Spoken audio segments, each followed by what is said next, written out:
agar demokrasi ini tidak penuh dengan pembenaran, agar demokrasi ini tidak kebablasan, agar demokrasi ini tidak penuh rekayasa.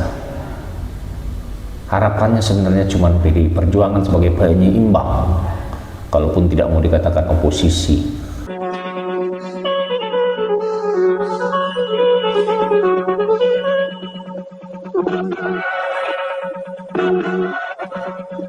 Assalamualaikum warahmatullahi wabarakatuh. Jumpa lagi dengan saya Ferdi Gunsan di Gunsan Talk. Ngomongin politik yuk. Ngomongin siapa? PDI Perjuangan.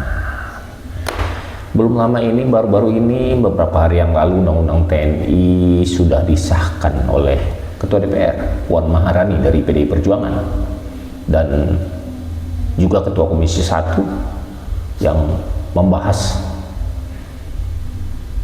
cepat-cepat ini, membahas tergesa-gesa. Itu Utut, mantan pecatur. Dan sehari sebelumnya ada pemberitaan di tempo.co bahwa Bapak Utut dari PDI Perjuangan menghadap Bapak Presiden Prabowo. Nah, apa yang mau saya katakan di sini?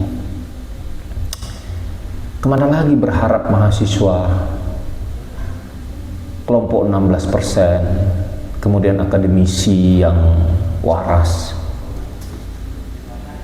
untuk mencari keadilan dalam demokrasi ini, agar demokrasi ini tidak penuh dengan pembenaran, agar demokrasi ini tidak kebablasan, agar demokrasi ini tidak penuh rekayasa.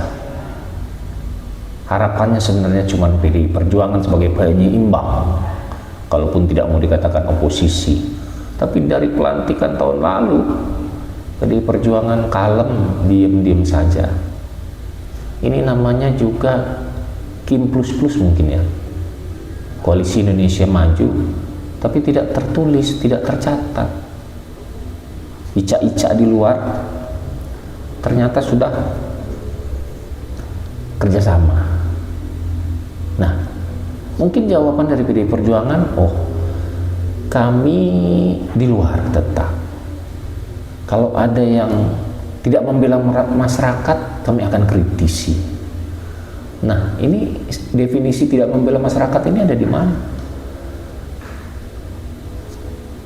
Gara-gara ingin memperjuangkan Mayor Teddy yang sudah sekarang jadi letkol, Undang-Undang TNI diubah. Katanya cuma 3 pasal. Tapi kan ya, salah satunya kan ada pasal yang membolehkan, ada 14 tempat ya yang bisa dimasuki oleh TNI. Tapi kan sebenarnya itu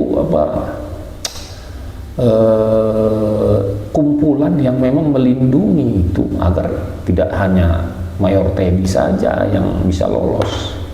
Kalau Mayor Teddy saja terlalu kentara, seperti saat MK memutuskan umur saat pencalonan presiden, pengalaman sudah pernah jadi kepala daerah, bukan gubernur, kepala daerah. Nah, kan tujuannya jelas itu mau larinya kemana, walaupun itu terbuka untuk umum. Artinya PDI Perjuangan ini terbuka tertutup. Kemana mahasiswa ini ingin mengadu akhirnya kalau semua sudah bersatu? Di mana letak suara-suara rakyat, wakil-wakil rakyat ini yang bersuara di parlemen itu, mewakili rakyat? Sangat sulit. Kasihan rakyatnya, kasihan mahasiswanya demo yang tidak ada yang nyambut. Kalau demo yang nggak ada yang nyambut tuh nggak guna. Mau dia 3 hari 3 malam, mau berbulan-bulan juga nggak ada yang nyambut, nggak guna. Sama seperti ini kemarin, katanya efisiensi, tapi rapatnya di hotel. Padahal gedung-gedung di DPR RI itu bagus-bagus. Kenapa harus rapat di hotel? Jadi kesimpulannya, pupus sudah harapan rakyat untuk berlindung atau menjadikan PDI Perjuangan ujung tombak. Dan ini kemungkinan besar di 5 tahun ke depan atau di 2029 PDI turun lagi. Bentar lagi Rakernas di April. Bu Mega tetap jadi ketua umum pasti.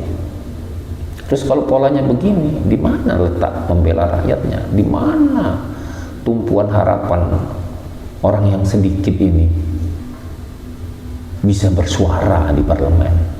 Tidak ada. Undang-undang TNI Puan yang ngetok palunya, ketua DPR RI dari PDI Perjuangan.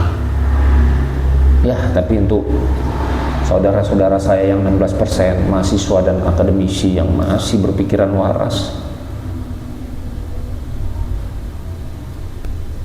mudah-mudahan tetap waras, mudah-mudahan tetap berpikiran di jalan itu, tidak berpindah juga ke Kim plus. Jadi kalau ada yang memang kurang berkenan, kritisi saja, walaupun tidak ada yang menyambut, suatu saat juga pasti ada jalan keluarnya. Terima kasih.